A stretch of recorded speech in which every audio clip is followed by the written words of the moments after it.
Good afternoon.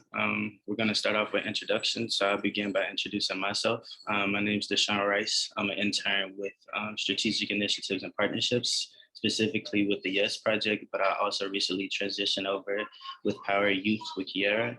I'm just excited to meet you all and get the conversation started, and I'll pass it over to Lauren. Hi, everyone. I'm Lauren Renford, co-founder of Pathways to Power. I'm now an alumni advisor. I feel so old saying that, but I'm also a rising junior at the George Washington University, and I'm studying public health. Alexis. Hi, I'm Alexis Jones. I'm a second generation Pathways to Power member, I guess alumni now as well. I'm a rising sophomore at Cornell University, studying psychology and government. Glad to be here. All right, cool. Thank you all so much for that. So we're just gonna go ahead and jump right in. So could you go ahead and tell me what was the origin story for Pathways to Power? Yeah, I can start. Sorry. So in 2018, I had to think about that. My high school, Thurgood Marshall Academy, which me and Alexis have both graduated from now, in DC in Ward 8, we suffered two deaths of classmates, both by gun in the same exact school year. And of course, there was a lot of feelings of grief around that, but fortunately, accompanied with that grief was a desire to speak out, and the acknowledgement that we shouldn't be grieving our peers that young. So it started out individual efforts, and then we all just thought it made sense to join forces and create Pathways to Power. We literally sat in our teacher Miss Lee's room, and just brainstormed words that we thought were powerful. We maybe had 50 words on the whiteboard, and we ended up with Pathways to Power. And I mean, our biggest goal was to let young people know, number one, that you don't have to accept this as our norm. You don't have to become desensitized to grieving your friends and your peers, but also that everyone has a voice, and that it's up to you to figure out if you want to use it, one, and how you want to use it, because I think there's this stereotypical image of advocacy, when in reality there's so many people in the background and on the sidelines and making things progress, making movements progress. So I think that's something super special about Pathways, that there's so many pillars aligned with our beliefs, and there's so many people doing that work that's closest to their heart and their values. So yeah, I have since moved on from high school, but I'm still super close with Pathways. And maybe Alexis can talk a little bit about, how that work was amplified in her year. One of the biggest things we did when I was in high school in Pathways was we funded a memorial mural, that memorialized 5 young people who died in 2017 to 18 school year. So, going against that rhetoric that you can be at the wrong place at the wrong time. Like, these young people were doing what they were supposed to do. And I think we still felt them as a city. So Pathways fundraised $15,000 for that. And we hosted the launch event for that. So I would say that's one of the biggest things we did in my year. What about you, Alexis? Yeah, so going back to like what you were saying about the voice thing, since I only went to Thurgood my junior and senior year, prior to that, I definitely think that joining Pathways is what gave me the ability to really use my voice, and to that during my years there. Mostly we did a lot of panel discussions, kind of like this, but in person, talking about what Pathways does, what we plan to do, our own experiences with gun violence or community sustainability, what goals we have through Pathways, and how that interacts with other organizations.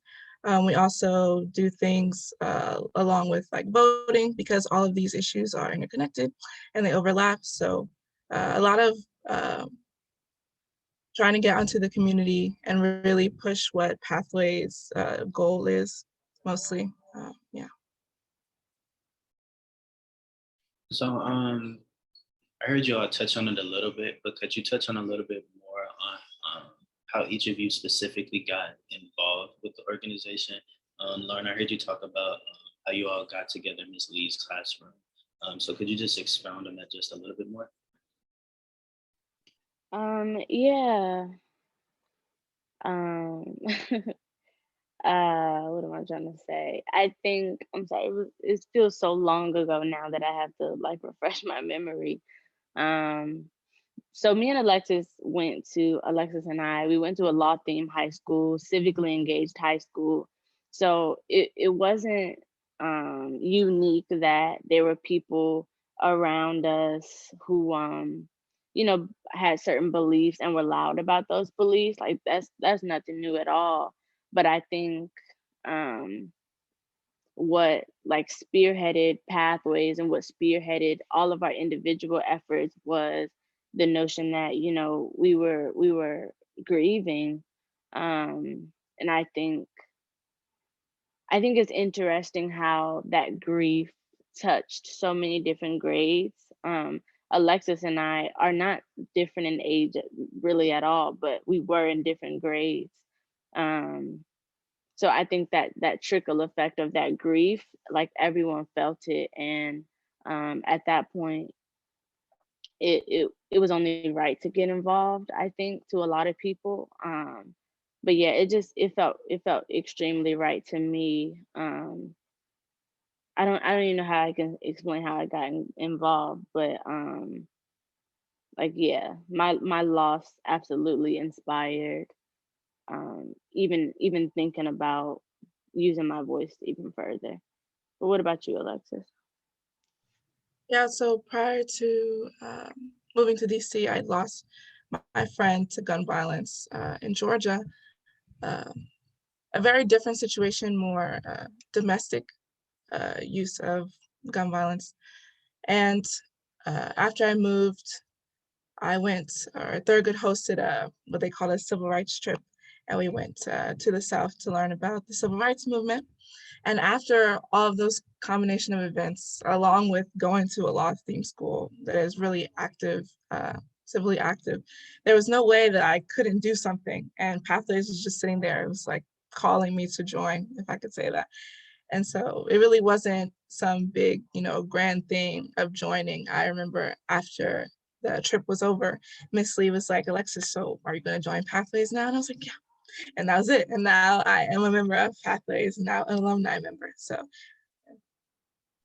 Yeah, I didn't mention. I'm sorry, Deshaun. I didn't mention it before, but when we founded Pathways, it was all seniors. Like literally a friend group of people in the same grade. So one of the biggest things we didn't want was for us to graduate into Pathways to I mean, just diminish. So I'm super excited to see Alexis here, and super excited that since I've graduated, since has graduated, there have been people who still want to be involved and still are. So that's super exciting to me too.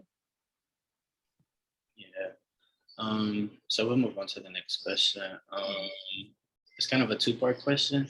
So first, I guess how can young people engage their community and the opportunities that may interest them? And then I guess you can piggyback with that. And how did you use the micro grant to fund the work that you did in the community? So whoever wants to tackle that first.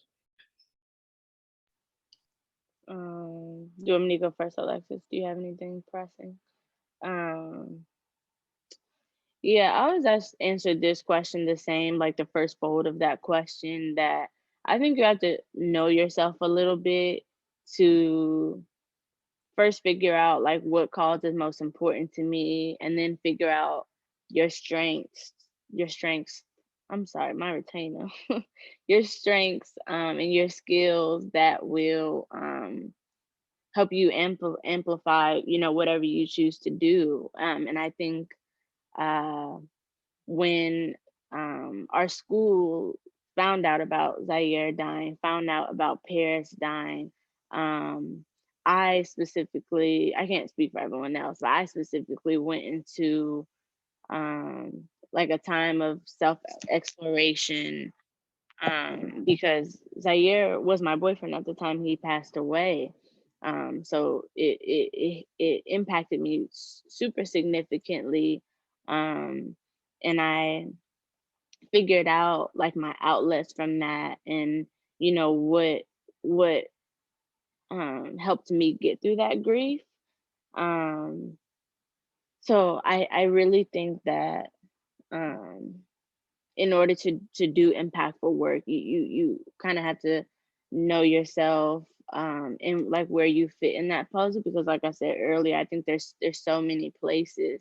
um like everyone doesn't have the patience to sit down and apply for a grant. And I to this day am the only Pathways member who does that, and that's fine, because I know how to express things in words, and edit my writing, and I write well, so those are my strengths, and I use those, and previously used those to apply for the Power of Youth grant. And we did so many things with the grant. They seem small but are super impactful, especially because you're allowed to apply multiple times. So I think the first one we got um, helped us with a focus group we were having. So we were in the midst of trying to recruit new people so that when we graduated, that Pathways was still able to exist. So we had a focus group in Miss Lee's room again, and the grant allowed us to print stationery, get shirts, get food, which is a huge incentive to get people to come always, even me. And I think one of our grants we got down the line helped us with a much bigger task. I'm sorry, uh, traveling to New York to learn more about New York and their violence interruption efforts, because we all know New York is a way bigger city than DC, and in different neighborhoods, specifically Jamaica, Queens, they do violence interruption like grassroots and are super successful in it. So we also applied for a grant for that, but the pandemic hit. Um, so we weren't allowed to go. But yeah, um, I know that since that was a twofold question, none of that related, but I hope that was helpful. Do you want to try to at least answer the first part, Alexis? Yeah, I was gonna join in and say that, um, like Lauren said, using what skills you feel like best suits you to give voice to your community. For example, like I am an artist. It's weird to say that. I don't know, it's just a weird term to like claim that I am an artist, but that's most of the time prior to Pathways how I vocalized my concerns for my community was through art, applying for different competitions and different art showings to showcase what's really going on in our community, sparking conversations. But also, I feel like definitely now after COVID and the heightened use of technology and social media, that there are so many ways online that we can engage with our community and show um, our support or what ideas that we have to strengthen our communities. So it's not as hard to find opportunities. I feel like Lauren, like with Pathways to Power, they created that opportunity. It wasn't like something was already there. We saw the need, they saw the need, and they created Pathways to Power. So I feel like um, though you can look for opportunities, especially if you're in a metropolitan area, there are so many organizations and nonprofits that are probably working on the same work that you are. But if you don't see that, it's really easy to talk to your school or any adult that you feel like, especially for young people, that can help aid you in whatever you want to start and create this organization, whether you're in middle school, high school, college, whatever, or like many people have done since COVID and the summer with Black Lives Matter, and even now with Israel and Palestine, utilizing social media to uplift voices and bring light to all these issues that are going on. Yeah, no, thank you. You both answered the question very well. It also go to show you that you both contribute something differently, but towards the same goal, if that makes sense. Like you said, Lauren, you don't mind filling out the grant work because you don't mind using your words and expressing that. And Alexis, you say you don't mind using your art. So yeah, you both answered the question great. So I thank you for that. So moving on to the next question. Lauren, you kind of started to touch on it a little bit, but can you just talk a little bit more about how you all engage on a national scale on this topic? So you talked about how you bust up to Jamaica Queens and the different panels. And I know because of the pandemic, you do a lot of Zoom conferences and things like that. So can you talk about that? You want me to start, Alexis? Okay, feel free. um, um, yeah, I think Pathways is extremely focused on, our city, our backyard. But I think a lot of our opportunities have afforded us a national platform. Whether we've asked for it, whether we wanted it or not. And I say that fortunately. Um, I actually was invited to the White House. Biden had his first event in the Rose Garden, and it was an announcement of 5 to 6 interventions that could be implemented without any help or approval of Congress. So I think it's little things like that and opportunities we've been afforded by doing like genuine intentional local work.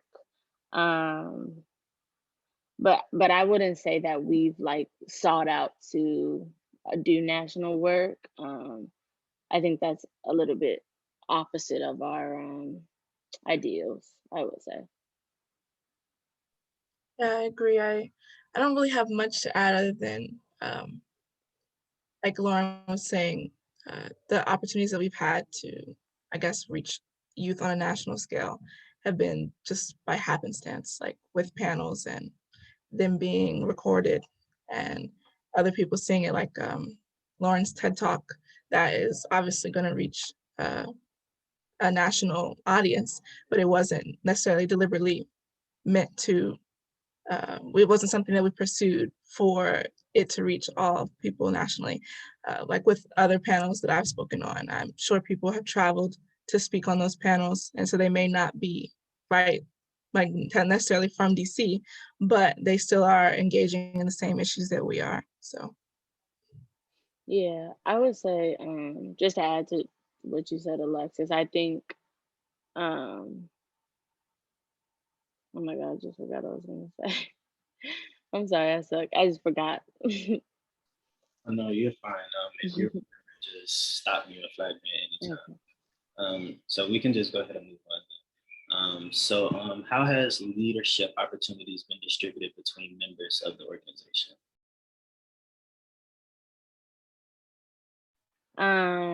This is an interesting question too. So Miss Lee, who I've been mentioning throughout the call, is she's been all of our teachers. She all taught us government, but she serves as, I guess I would call, I don't even know, like the chair of the board. She's our trusted advisor, I'll say. Um, and a little bit earlier, I talked about, all of our skill sets and all of our um, closely held values, which all ultimately contribute to the epidemic of violence. She knows those like the back of her hand. So she's really the medium that will text us in a group chat or individually and be like, "Oh, I think this is good for you. Would you like to do this?" So she plays a big role in that. But I think we've also gotten individual opportunities just through being a collective, I would say. But we don't really we are working on a more organized, not really hierarchy, but um like, I don't even know, like, chain of titles, I guess.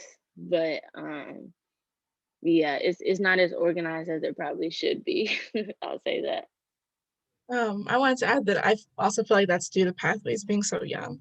It's only 3 years strong, so um, chain of command or however you want to call it was not necessarily that necessary when each group from each year was not that large. Like I'd say, like Lauren said, it was her like group of friends that started Pathways, and then it started to be a little bit larger every class. I would say I don't think that was it 2000, what is it, graduation class of 2021 is that large, the current leaders um, in Pathways, but uh, I feel like this will start to apply more as Pathways continues to grow. Because right now, I feel like that's part of the reason why I personally like Pathways is that it's more collaborative and less like bureaucratic. We're not looking at it thinking of, oh, this is the hierarchy, who's the leader, who's this, but it's more like we're all coming together with shared and differing experiences that are all valid, that we all have a platform to speak and our voices equally as valued. So Mm. Yeah, no, that makes sense. And the next question is kind of a follow up on the question I just asked, and it's okay if you don't have a full fledged answer because I know you guys are still figuring stuff out. But when it comes to how you make decisions on things, or do you guys make a vote with the current leaders who are running it, and then it's passed to alumni, or do both boards come together and do one grand vote? How does that work? And then I guess I'll go ahead and ask the second part to this question, so you can be thinking about it. When the alumni, when they graduate from college, and you guys transition on, are you guys going to create another board to fulfill your role still within Pathways, or are you going to, I don't know, I guess I'll say, retire your positions to those who will become alumni, or how do you guys see that panning out in the future? Wow. Have you have you ever even thought that far, Alexis? um, not really, but I do think that um, because gun violence is a national, global issue, that I just feel like Pathways is bound to grow.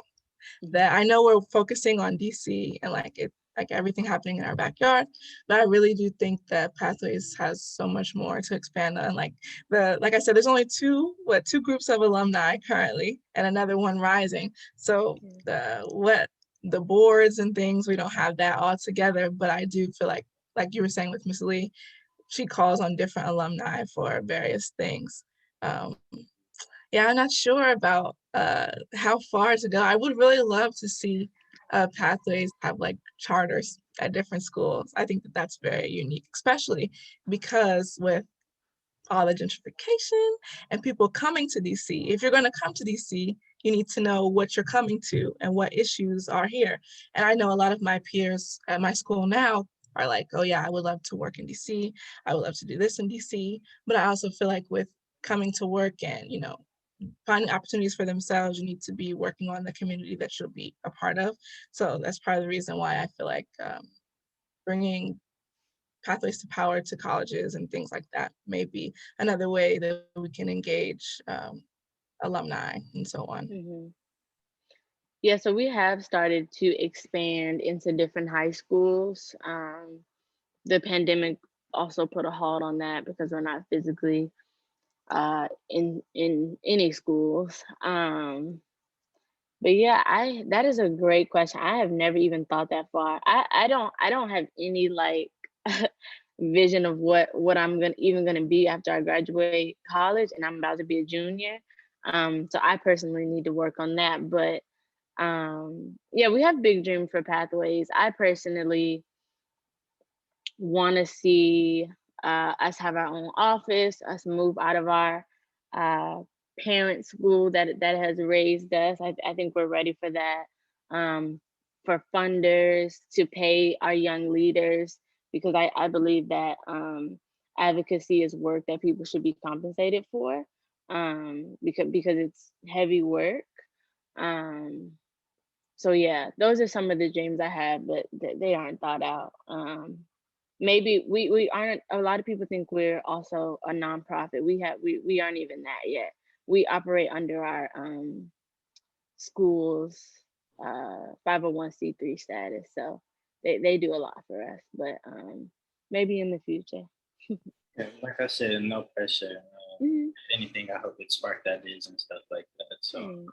yeah. Thank you. And then the last question I have is another two-part question. So, what experience have you all had with race in this space, and how did you navigate that space so that you were seen and heard?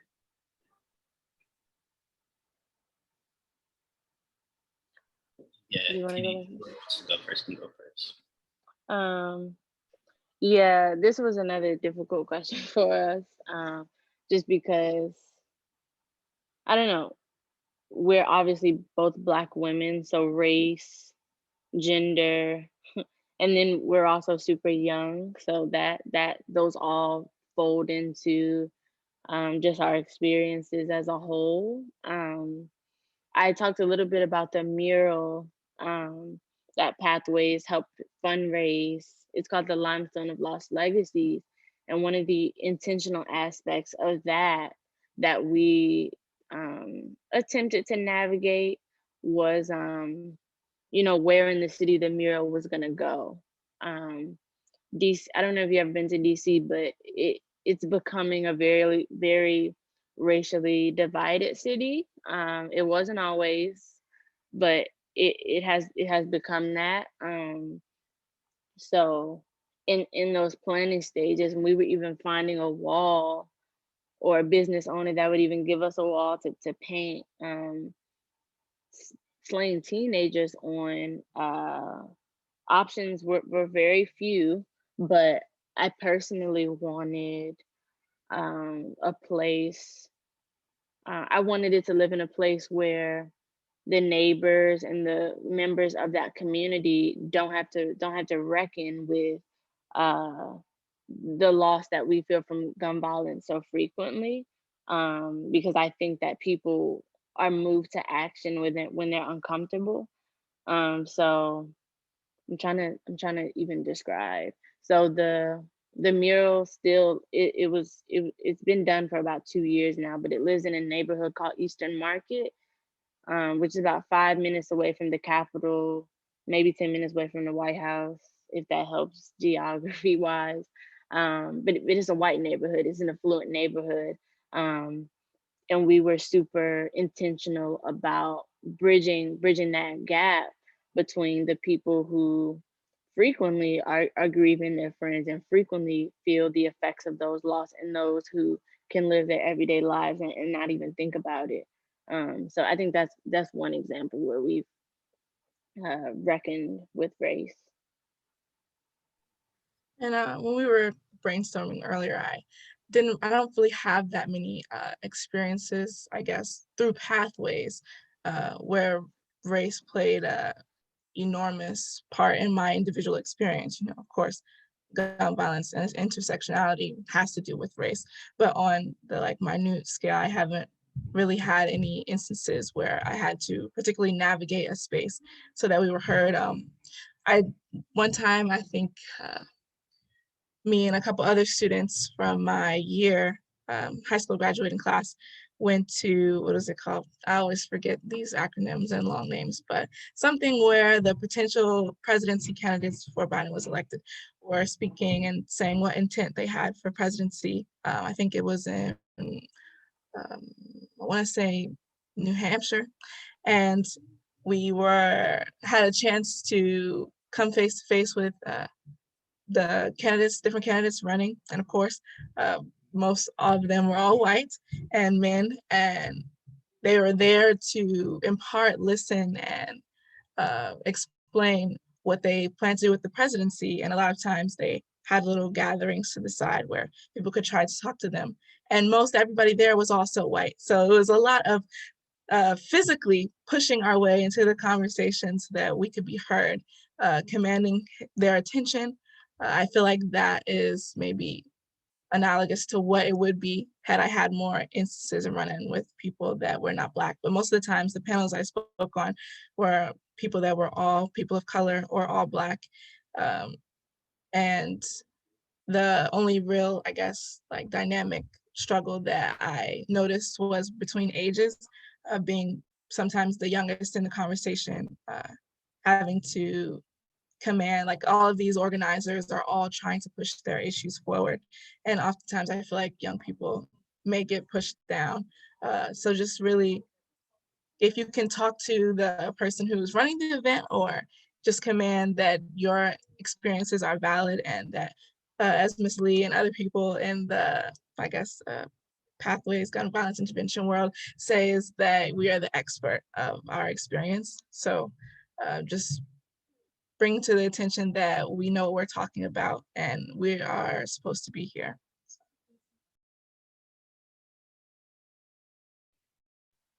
All right, well, that's all the questions I have for you all tonight. Thank you again for agreeing to do this. It was an honor to get to meet you all and learn more about your organization. I think you all are doing great things and have potential to do even greater things. So I'm excited for you all. So again, thank you. Thank you.